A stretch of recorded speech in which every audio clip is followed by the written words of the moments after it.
أخرج المرعى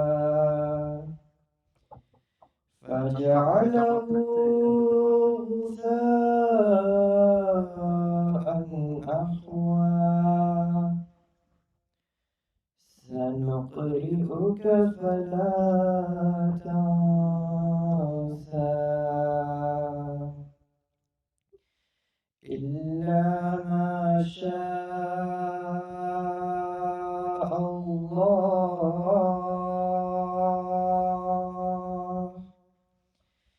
إنه يعلم الجهر وما يخفى ونيسرك لليسرى فذكر إن نفعت الذكرى سيذكر من يخشى ويتجنبها الأشقى الذي يصلى النار الكبرى ثم لا يموت فيها ولا يحيا قد أفلح من تزكى وذكر اسم ربه فصلى بل تؤثرون الحياة الدنيا والآخرة خير وأبقى إن هذا لفي الصحف الأولى صحف إبراهيم وموسى صدق الله العلي العظيم.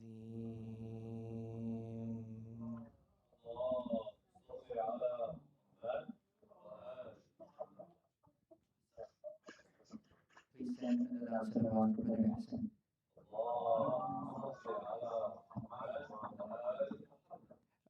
Just a few housekeeping announcements. There's no eating or drinking, as you all know, in this room. And if you guys do bring in anything, please make sure to clean up after yourself. Second of all, also I would like to request all of you to kindly donate during this month of Ramadan to the center. It is what helps us to keep these programs in the center up and running. And also, before I call upon Sheikh Ahmad Bazzi, I would like to tell you all a little bit about him.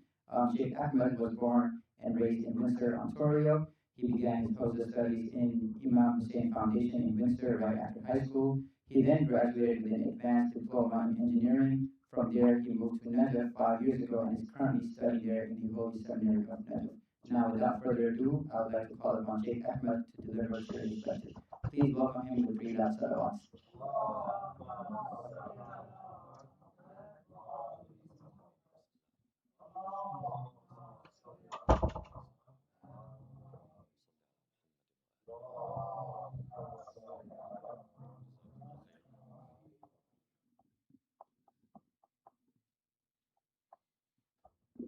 على حب فاطمة وأبيها وبعلها وبنيها صلوا على محمد وآل محمد.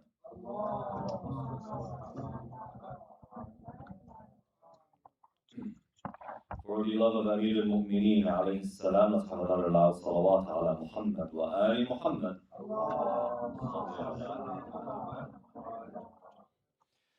أعوذ بالله من الشيطان الرجيم. بسم الله الرحمن الرحيم. والصلاة والسلام على سيدنا ونبينا وحبيب قلوبنا أبي القاسم محمد وعلى آله الطيبين الطاهرين المعصومين. اللهم صل على محمد. Before I begin, I'd like to say thank you very much, my brothers and sisters, for having me. It's an honor, truly, to be in this community that has, subhanAllah, has cracked the code in bringing many different nationalities together under the banner of Muhammad wa Ali Muhammad. For truly, it is Muhammad wa Ali Muhammad alayhi salam that bring us together, and I feel like this community really manifests that and shows that. So Jazakumullah khairan, it's an honor for me. Inshallah, I'll be with you for the next 6 nights. Bi'awnillah ta'ala. So if we would like to begin, the best thing to begin with is dhikr Muhammad wa al Muhammad. اللهم صل على محمد وعلى محمد.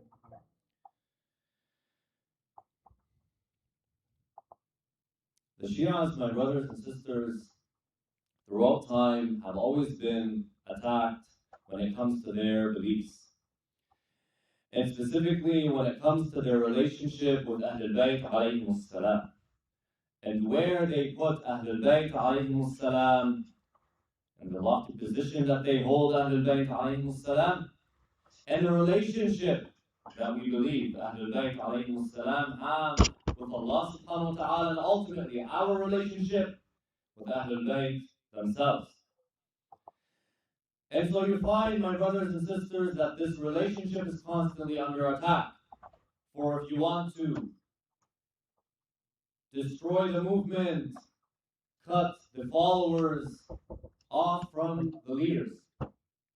And so you find many attacks are hurled toward the Shias of Ahlul Bayt and how they interact and what they believe in when it comes to Muhammad alayhi salamullah. And one of these, or one of the most prominent things that the Shias are attacked about is their tawassul and istighatha of Ahlul Bayt and calling upon Ahlul Bayt alayhimus salam. When the Shias go towards the Imams and say, Ya Ali, Ya Hassan, Ya Hussein, Ya Rasulullah, and call upon the Immaculate alayhimus salam, and invoking them to help them in the trial that they are going through. And so you find, my brothers and sisters, especially on social media today, the Shias are constantly attacked and called polytheists because they call upon Amir al-Mu'mineen alayhi salam and say, Ya Ali. So tonight, my brothers and sisters, I want to discuss the issue academically and answer the question. Is saying Ya Ali shirk? For some, it's a niche topic. Why are you talking about this? For others that are on social media, especially TikTok and these platforms that give the youth these 30-second, 40-second clips where religion is, or religious ideas that either go against or with what they believe in, are constantly thrown at them in these very short clips.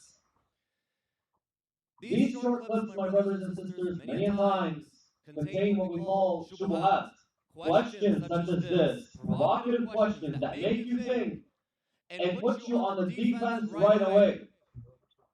If the youth or the person in question asks someone to ask, the scholar is available, but go and ask.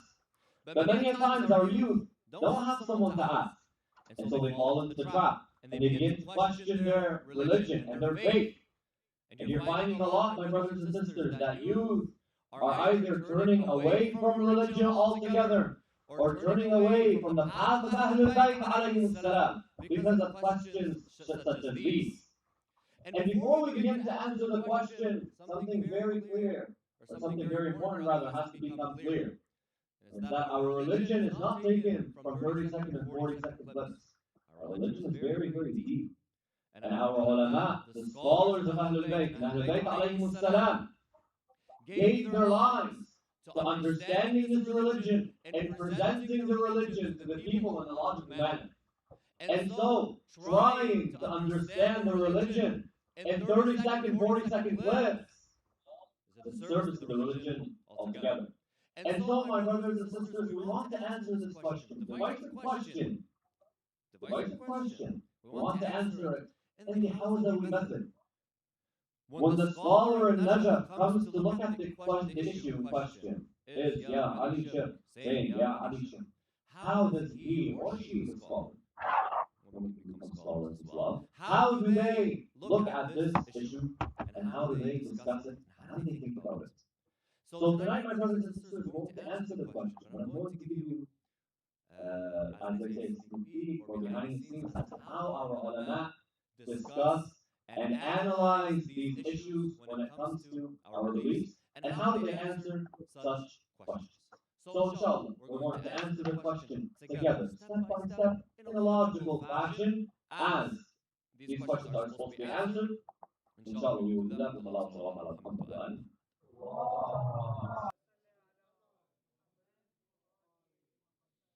When it comes to any question, my brothers and sisters, any issue that we want to discuss, is this halal? Is this haram? Is this right? Is this wrong?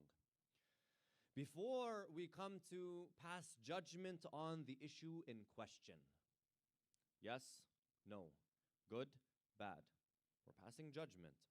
We must understand what we are passing judgment about. We call this tanqih al-mawdu'. What is it that we're talking about? Once we understand what we are talking about, we define the parameters, then we can pass judgment and say this is right and this is wrong, this is good and this is evil. But we must understand what it is we are talking about.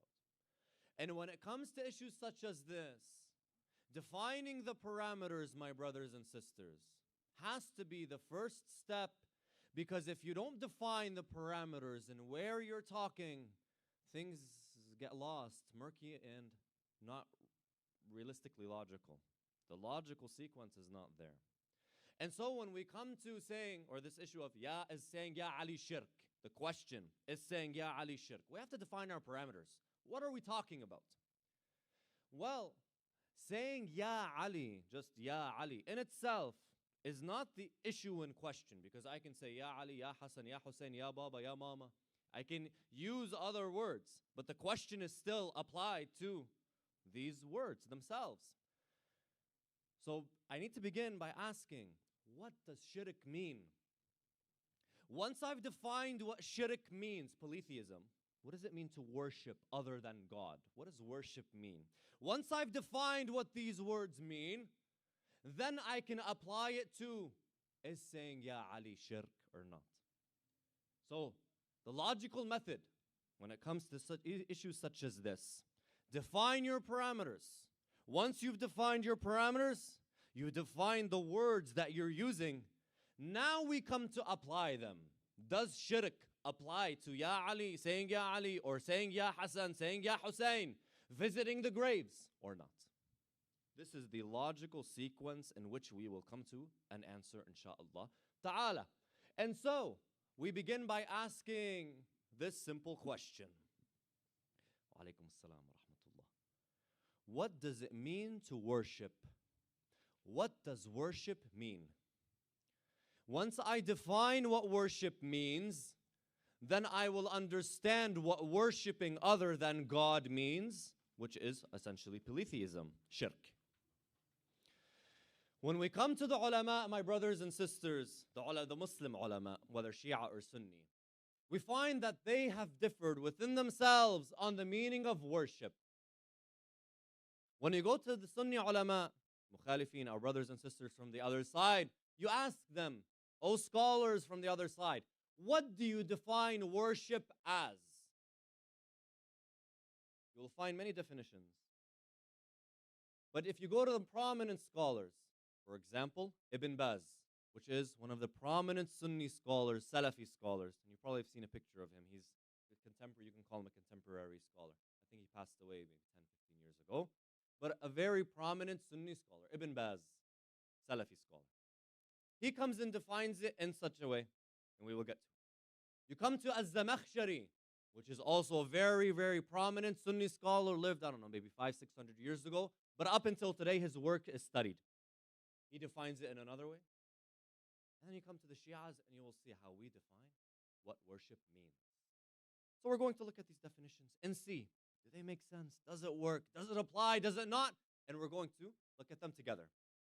When we go to Ibn Baz, he comes and he says, worship is al-khudu', humility.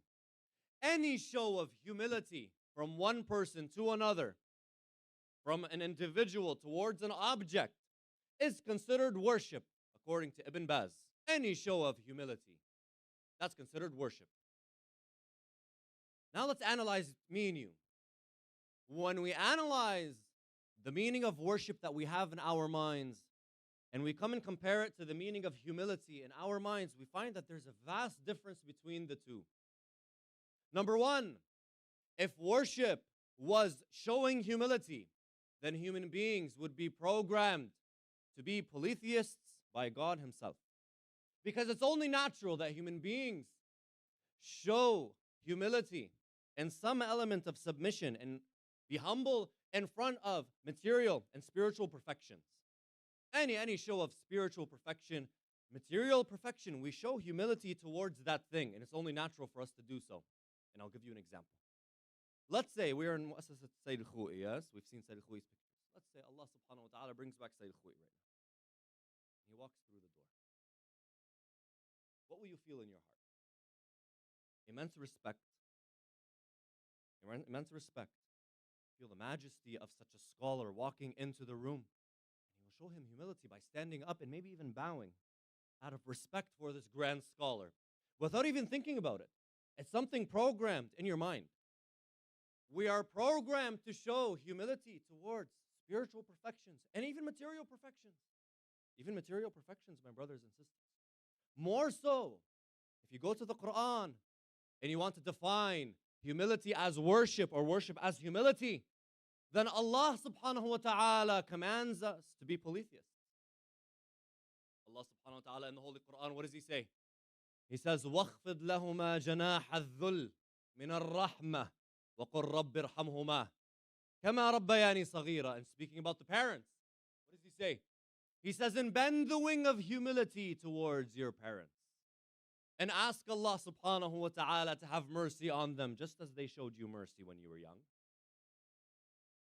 And so Allah subhanahu wa ta'ala is telling us, show humility towards your parents. If you were to define worship as humility, He's asking you to worship your parents. And so, worship is not merely showing humility. It's much more than that, my brothers and sisters. So we tell Ibn Baz, think about your definition, where there are many issues with it. Taib, no, let's go towards Az-Zamakhshari and ask him, what is your definition of worship? He comes in, he says, worship is not humility. Rather, it's the highest levels of humility, showing and manifesting the highest levels of humility. He says, muntaha al-khudu'. Showing the highest levels of humility from one person to another or to an object. With this definition, he runs away from the issues that we just mentioned. But he falls in another pit. Why? Let me ask you a question, all of us here. What's one act in which one person shows the highest levels of submission and humility towards another thing or another human being? Sujood.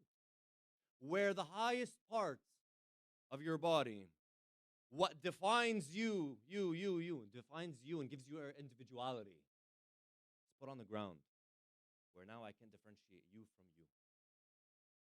Highest level of submission, where your own individuality becomes diluted in front of God. Higher level of humility than that? No. And so, if you were to say that worship is showing the highest levels of humility, anytime we see sujood, it must be worship, because it's showing the highest levels of Allah subhanahu wa ta'ala in the Quran. What does He say? وَإِذْ قُلْنَا لِلْمَلَائِكَةِ اسْجُدُوا لِآدَمَ. And we said to the malaika, prostrate to Adam. When Allah ta'ala told the malaika to prostrate to Adam, was He telling them to worship Adam? Worship is not muntaha al-khudu'. There's another element that me and you are not paying attention to. Why is it that just moments ago when they were prostrating to God, the malaika, we said this was what? Worship. But when God told them prostrate to Adam, it wasn't worship. There's another element. Something that's metaphysical. Something in the heart. Something in the mind. Al-qasd wal-i'tiqad. Intention. And what? Belief. To intend that this is a deity and to believe that this individual or this object holds ultimate benefit and harm aside from God, and then ultimately showing that thing humility in whichever way you want to show humility towards that thing. That's the true meaning of worship. Any act, any act can be worship, depending on the intention and the belief that you have when it comes to the thing in question. That's the true meaning of worship, my brothers and sisters. And we came to that conclusion, me and you together, where there are two elements: the show of humility and the intention itself, and the belief behind it, that this thing holds ultimate benefit and harm to me, and that's why I'm showing humility towards that thing or that individual. Latif. Now we understand what? We understand what worship means. We defined our parameters, my brothers and sisters, yes? Now let's take what we've just defined and apply it to is saying, Ya Ali, shirk. When I turn to Ahlul Bayt alayhimus salam and calling and invoking Ahlul Bayt alayhimus salam, or even visiting the grave of the Imam alayhi salam, am I worshiping the Imam? Well, we just defined worship. Am I intending that this individual holds ultimate benefit and harm aside from Allah subhanahu wa ta'ala, and that's why I'm showing humility to this individual? Or do I show humility to this individual because he's a servant of Allah and manifested the highest levels of servitude? Why am I showing humility? Is it because he is a deity? Or he showed the highest levels of humility, submission, and servitude to this deity? Ali ibn Abi Talib alayhi salam is invoked by the likes of myself because he is Waliullah, not because he is Allah. That's the difference. Invoking Ali ibn Abi Talib, my brothers and sisters, is worship of God, because I only invoked him because of his relationship to Allah subhanahu wa ta'ala, not because he himself is a deity other than God and I worship him. And so calling upon Amir al-Mu'mineen is a call to tawheed, oneness of God, not worshiping other than God and polytheism. It is narrated that one of our scholars, لعله السيد شرف الدين, Sayyid Abdul Hassan Sharaf al-Din, he was invited to Mecca. Tijani Simawi, I believe he narrates. Muhim. He was invited to Mecca and he sat beside the Malik. He sat beside the king. And he was respected by all. Sayyid Abdul Hassan, he came in with the Quran.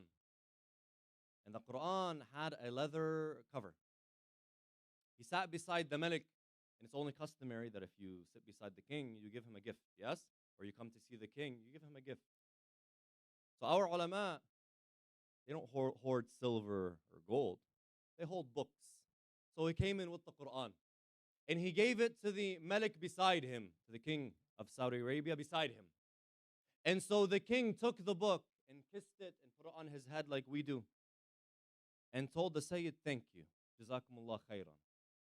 The Sayyid said, he looked at him and he said, you kissed the book, so you worshipped it. He says, no. I only kissed the leather. I kissed the leather because of what's behind the leather. Was it what's encapsulated between the two sides? That's the Quran. Because I want to show love and humility to the words of God.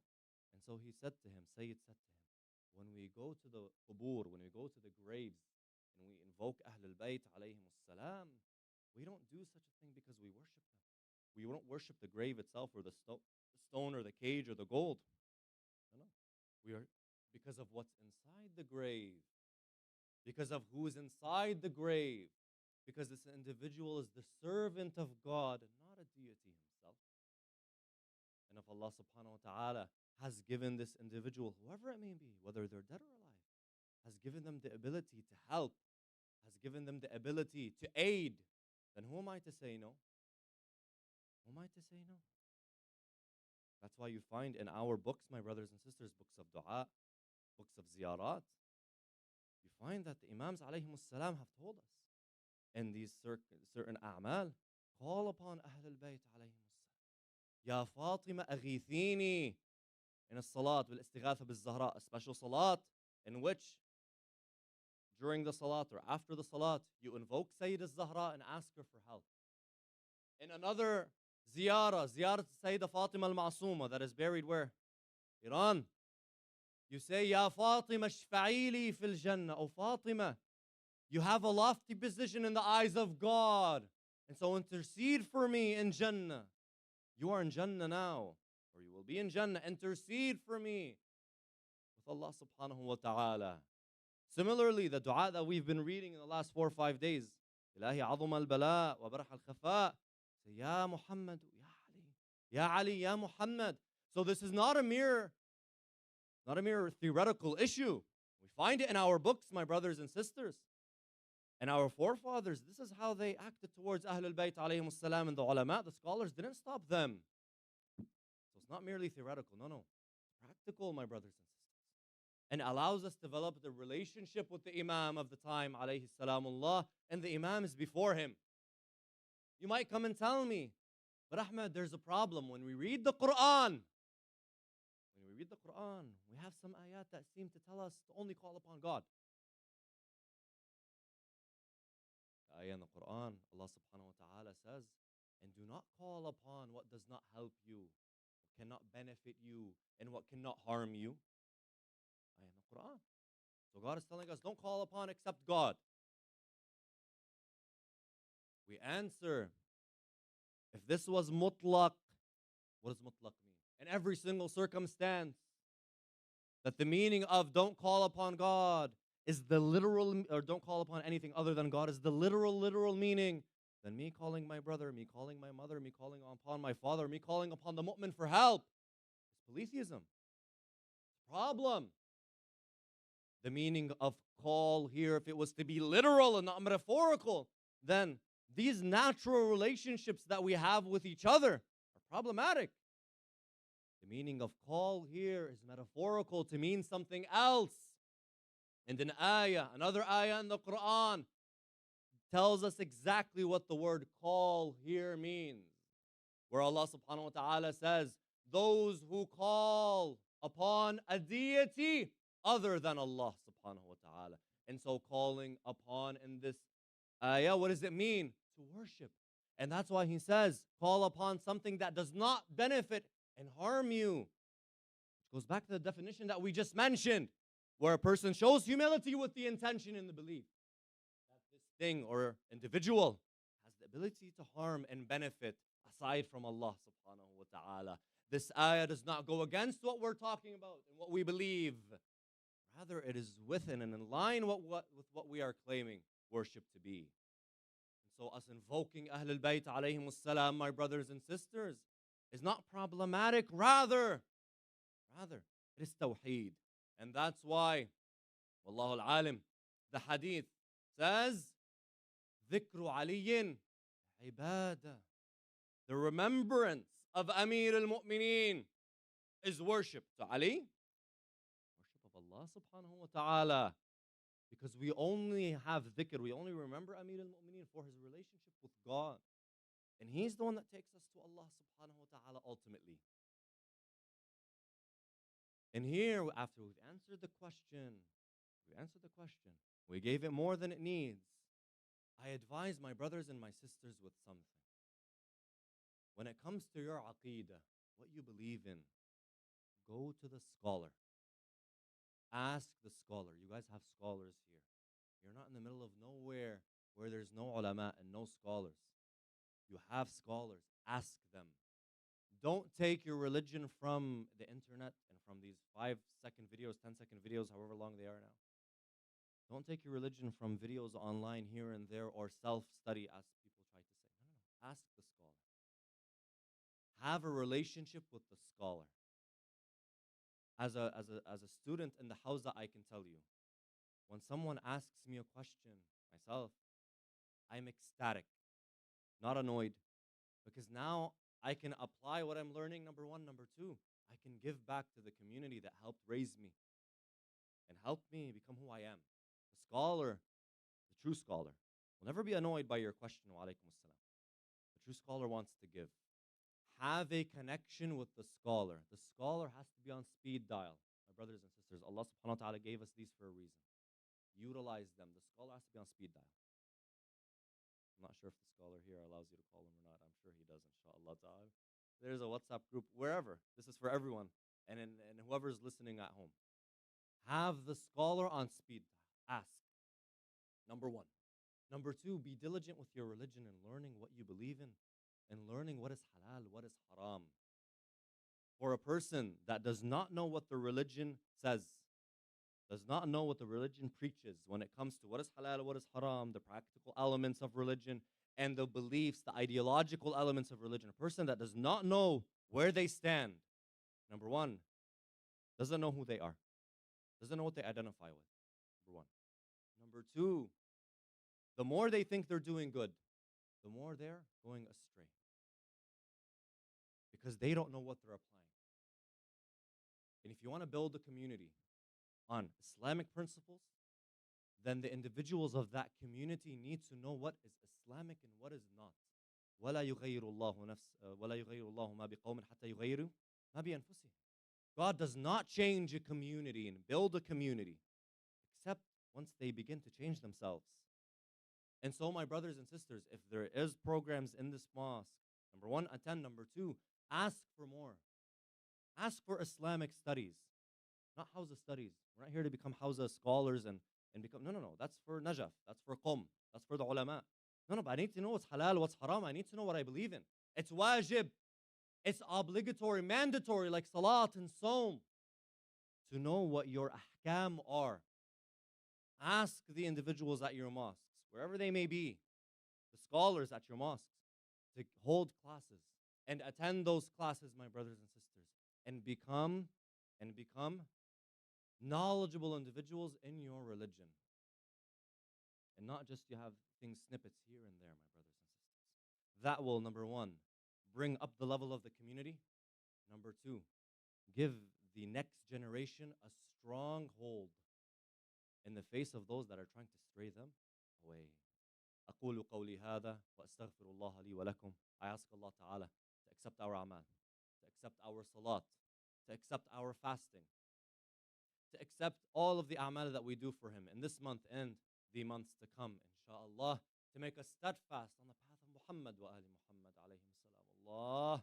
And we ask Allah Ta'ala to hasten the reappearance of Sahib al-Asri wa zaman. وصلى الله على سيدنا ونبينا محمد وعلى آله الطيبين الطاهرين.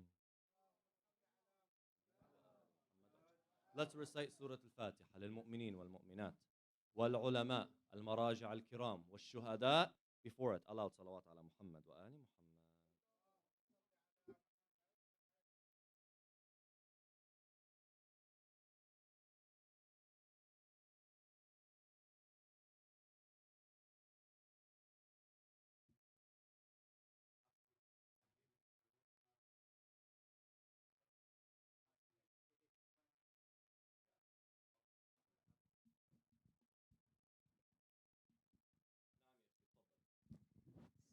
Thank you so much for giving us the knowledge. But I have a question. You talked about like whether it is shirk to say Ya Ali or it's not. But what is our duty when we see in this world the icon of Shiaism, Ayatollah Khamenei, may Allah raise his status? He was killed. What is our duty? To stay quiet and don't even mention him? So is this So where is Ya Ali right now?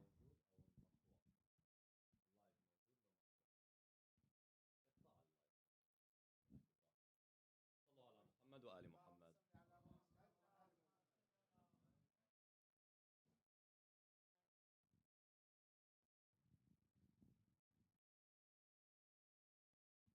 Sheikh.